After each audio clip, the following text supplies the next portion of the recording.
This is the S23 Ultra. It officially came out 10 months ago, and I feel like because the Samsung flagships come out so early in the year, by the end of the year, a lot of people forget about them.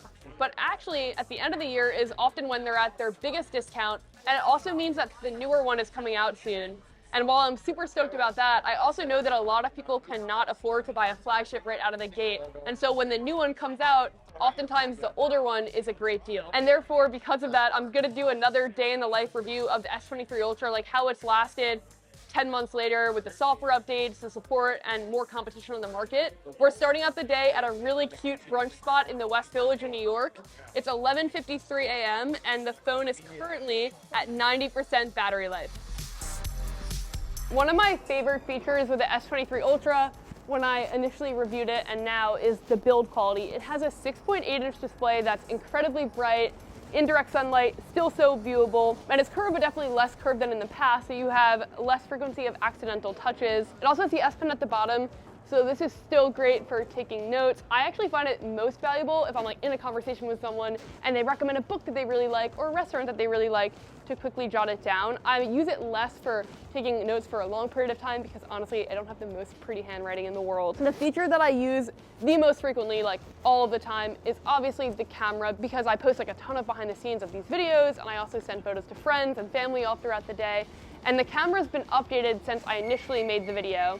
So colors are a little bit better, stabilization in video is a little bit better, and the creme of the creme, like the best feature it still has is the zoom range. So 10x, which I'll take right now, looks incredibly sharp. Now, a feature that I feel like the iPhone still does better than most Android phones is color consistency among the lenses. So when you're taking like a video, for example, on this phone, and you start at a normal 1x, and then you increase to 3, and then you go to 10, you could definitely see a jump when it's switching between the lenses in a way that I feel like is much more fluid on an iPhone. There'll be more camera tests throughout the day, but I just wanted to start us there. It's currently 12:40 p.m. The phone is at 88%.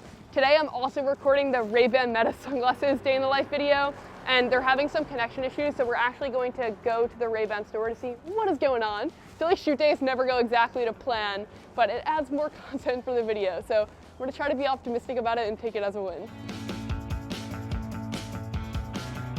1:18 p.m., just leaving Ray-Ban, they fixed the glasses, so casual magic is back. We're currently in the Soho-ish area of New York City, and I feel like this is a perfect time to talk about one of the features that I really feel like makes Samsung stand out over a long period of time, which is the way that their phones hold up on a hardware standpoint. Software-wise, I think it's a little bit more questionable now which manufacturer on the Android side of things is the best. Like Google just came out saying that they're going to support Pixel for 7 years, which is a huge win. Samsung is only at that 4 or 5 year mark. But on a hardware perspective, the phones just feel so premium, and the camera hardware is also really premium, that in terms of longevity on that front, it feels great. Like 2 years from now, this display is still gonna be an awesome display, and 2 years from now, this phone is still gonna feel like a really well put together phone.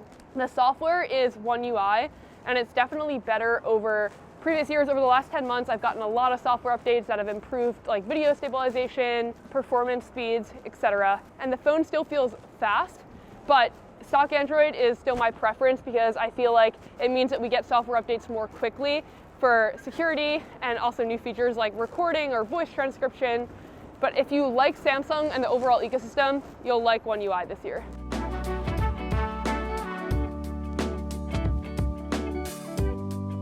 It's 1:36, the phone's at 81%, and I think the way that I use the S23 Ultra the most when I'm traveling around the subway is for watching videos because it's such a large display, it's 6.8 inches. It honestly feels like the best big phone for this type of thing.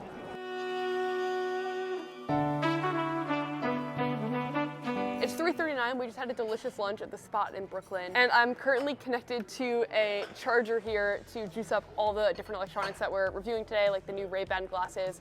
And it reminded me that the S23 Ultra has 45-watt wire charging, 15-watt wireless charging, and reverse charging. Other phones have now copied this feature, but Samsung was one of the first to bring it to market, and they also have a faster charging speed, and it's just like a little quality of life improvement that makes this phone a good, like, central part of an overall ecosystem. Okay, it is now nighttime in New York and it is raining out, which feels like magic. And I am so stoked on this phone. This is front-facing video from the S23 Ultra, and I just feel like this phone is held up. I don't typically review phones like 10 months or a year after they come out. I normally review them right at launch, and I actually think that the post-review is really important because when the phones come out, they're so expensive and unrealistic for most people to buy them, but when the newer versions come out and the prices drop, they then become a really interesting buy, and so longevity of them matters a lot, and it makes me really excited that the phone is so good because I think it just makes the tech more accessible to a lot of people. Hope you enjoyed this video and found it valuable. If you want to watch another real day in life review, you can click right here, or an office tour of Spotify right here. This is one of my favorite videos from the entire year. It's like Architectural Digest, but for tech companies. And I'll see you in the next upload. Thank you so much for being here. Bye.